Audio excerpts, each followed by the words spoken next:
26 miles east of El Paso is where the adventure started. We were a little uncertain about what the off-pavement part of this trip was going to hold for us. On the previous day's ride into El Paso, we ran into the thunderstorms that were brief but heavy. By the time we got to the hotel after dinner, the rains had passed and we hoped for a clear, sunny day for the start of our trek through New Mexico. However, overnight the rains came again. Now we were unsure of the condition the clay and gravel roads would be in. As we turned north off the tarmac of Highway 62 onto the Shadow of the Rockies trail, the road appeared to be relatively dry and firm. There were a few soft spots and puddles, but it looked like we would avoid any deep mud. Heading into the hills and ravines, we were cautious, but guardedly optimistic that we would make good time and arrive at camp in Ruidoso early, unlike last year when we arrived after the park had closed and had to make special arrangements. Our optimism was soon to be shattered.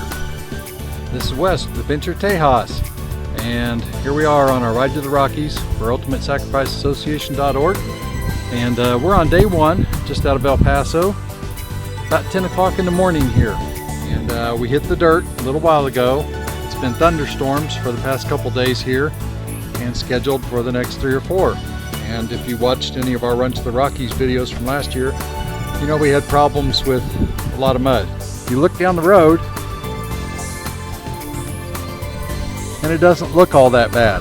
The problem is you run across these spots and you can't tell that it's mud. It's the same color as the rest of the dirt, and all of a sudden it's super slick. And Stephen and I just went down.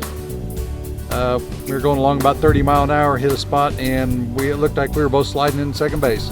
So now we're a little cautious, and we just don't know what's mud and what's not. The tires are clogging up, and we're going to see how far we can make it. We've got looks like about 109 miles till we get to pavement if we wanted to get out of this and deadhead the last 50 miles or so to Ruidoso. But we'll see if we can make it. Well, in spite of an additional incident or two, the sky did clear up a little and we were able to make good time. Riding along without a care in the world, enjoying the fresh air and the break from our day-to-day lives. It gave us time to reflect on why we love the ADV lifestyle so much, and a chance to think about why we do this charity event in August each year. When we initially came up with the idea for Run to the Rockies, we had 2 main goals in mind. The first was to help promote our company, Adventure Tejas, which provides ADV tours of the beautiful Texas Hill Country area. Secondly, we wanted to go on an epic summer trip.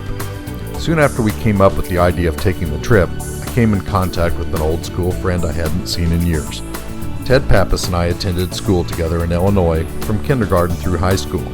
In the years after school, we went our separate ways, myself attending college.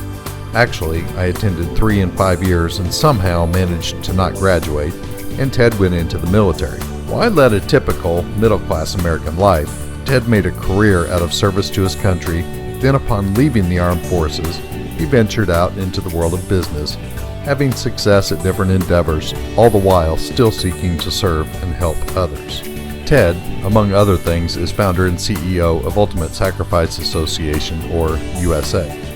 USA is a charitable 501c3 and is dedicated to assisting our firefighters, law enforcement officers, and military personnel who have lost their lives or have debilitating injuries as a result of the selfless sacrifices made protecting others.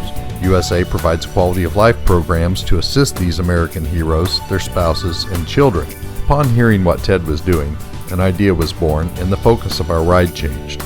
Oh yes, we still promote our business through this event, but the main focus is now to bring awareness and a small degree of publicity to the cause, which will hopefully translate into donations of people's time and money. We at Adventure Tejas are thrilled to be associated with an organization like Ultimate Sacrifice and the heroes they serve. Stephen and I, on the other hand, are not heroes because I'm pretty sure heroes don't have to stop to go pee.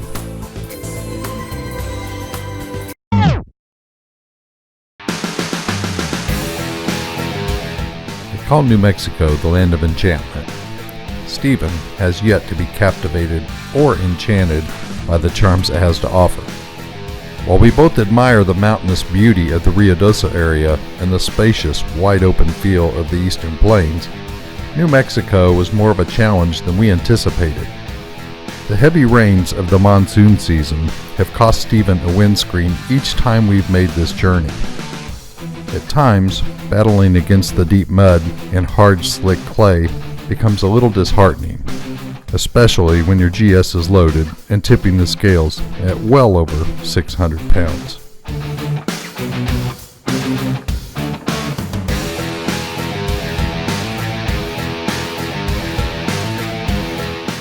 Steven and I both run Shinko 804-805 knobbies on our GS's. Even so, the mud is just treacherous. The adobe clay road base they use in New Mexico is much more firm than black dirt, but sticks to everything. The skid plates become packed, the front of the engine gets a thick coating, and even the cylinder heads get clogged up on the bottom side. Add in the heat from the engine, and you have baked on adobe that is rock hard, just like the brick structures they used to build with this stuff. Once the tires clog up, it's like driving on ice. Typically, the large block knobby tires are really good at self-cleaning, if you can get the speed and momentum necessary. Unfortunately, in many sections we were unable to do that, so we just put our feet down, tried to maintain balance. This was the same struggle we had in 2016 going through New Mexico, and precisely the thing we hope to avoid. Believe me, we asked ourselves several times how we can avoid this problem next year.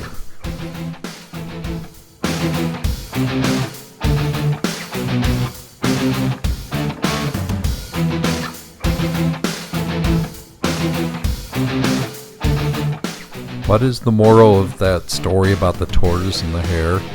Slow and steady wins the race. Well, we certainly weren't going to win any kind of a race driving on this kind of stuff, but we continued to make slow and steady progress towards our goal, which was to reach Ruidoso before 7 p.m. Like most days, no matter how trying they are, if we can get to the end safely, all is good.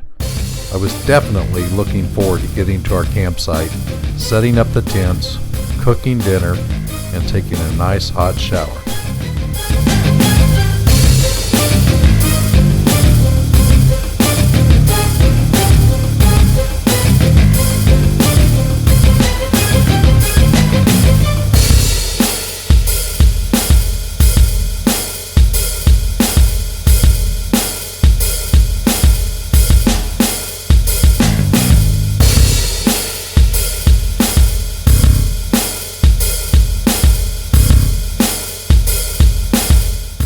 Each day we had periods of brief showers, steady rains, or full-blown thunderstorms.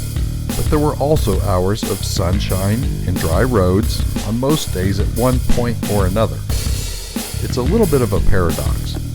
We ride in pursuit of adventure, and the hours spent stuck in the mud, taking a fall, or struggling over a mountain pass give us the adventure that we go in search of. Yet, we still feel a sense of relief, and I know I can feel a grin on my face when we hit the smooth stretches of gravel roads we call freeways, where you can cruise along at 60 miles an hour and feel you're making real progress.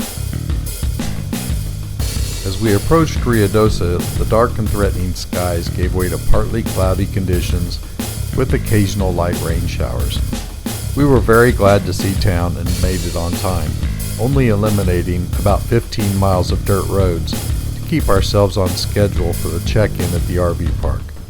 After a quick stop for fuel, I was very tempted to try and talk Stephen into visiting a restaurant for dinner, but seeing how we packed our food with us, I had no good excuse.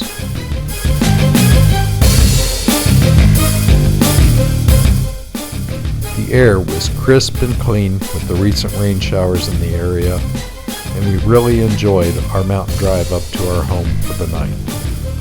By the way, if you are traveling in Ruidoso, New Mexico, I highly recommend Along the River RV. Located just north of the town, a few miles, it's a great place to stay with clean bathrooms and showers for the few tent sites they offer.